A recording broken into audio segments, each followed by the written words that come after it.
பாகிஸ்தான் தீவிரவாதிகளுக்கு எதிரான தாக்குதலில் இந்தியா வெற்றி பெற்றதை கொண்டாடும் வகையில் சென்னையில் நயினார் நாகேந்திரன் தலைமையில் பாஜக பேரணி நடைபெற்று வருகிறது. அந்த காட்சிகளோடு கூடுதல் தகவல்களை அங்கிருக்கும் செய்தியாளர் சுபாஷிடம் கேட்கலாம். சுபாஷ், விவரங்கள் என்ன?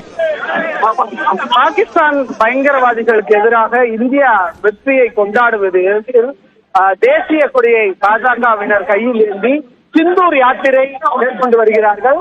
கடந்த வாரம் முழுவதுமாக இந்தியா ஒரு போர் பதற்றத்தில் இருந்தது. ஆனால் தற்போது அந்த நிலைமை இல்லை. தகுந்த தாக்குதலுக்கு தகுந்த பதிலடி கொடுத்திருக்கிறது பாகிஸ்தானின் தாக்குதலுக்கு இந்திய ராணுவத்திற்கு நன்றி தெரிவிக்கும் விதமாக அங்கே நம்ம பெஹல்காம் தாக்குதலில் உயிரிழந்த பொதுமக்களுக்கு அஞ்சலி செலுத்தும் விதமாக ஒரு தேசிய கொடியை கையில் ஏந்தி தற்போது பாஜகவினர் ஒரு நீண்ட ஒரு பயணத்தை மேற்கொண்டிருக்கிறார்கள். கிட்டத்தட்ட ஒரு 2 கிலோமீட்டர் வந்து அவங்க இந்த பேரணியை மேற்கொள்றாங்க.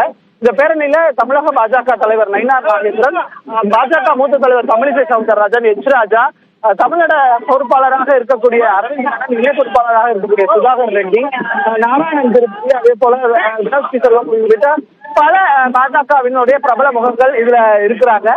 இவர்கள் அனைவரும் தேசிய கொடியை கையில் ஏந்தி மிக நீண்ட தூரம் 2 கிலோமீட்டர் சென்னை சிந்தாரிப்பேட்டை பழைய சித்ரா தேட்டரில் இருந்து எழும்பூர் ரவுண்டானா வரை இந்த பேரணியானது நடைபெற இருக்கிறது. சுமார் 1000க்கும் மேற்பட்ட பாஜகவினர் கலந்து கொண்டிருக்கிறார் என்பதை காட்சிகளாக பார்க்க முடிகிறது. இந்த பயணம் வந்து இந்த யாத்திரை வந்து 4 கட்டங்களாக நடக்கிறது. இன்று வந்து சென்னை மாநகர்ல முழுவதுமாக நடக்கிறது. அதே போல நாளையில இதர முக்கிய நகரங்கள், அதாவது திருச்சி, கோயம்புத்தூர், மதுரை போன்ற நகரங்கள்ல நடக்க திட்டமிடப்பட்டிருக்கிறாங்க.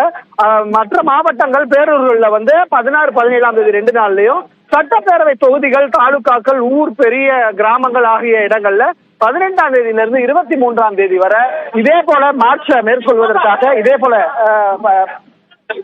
தேசிய கொடியை ஏந்தி பேரணி செல்வதற்காக தமிழக பாஜக திட்டமிட்டு இதற்கான பணிகளை மேற்கொண்டு வருகிறது.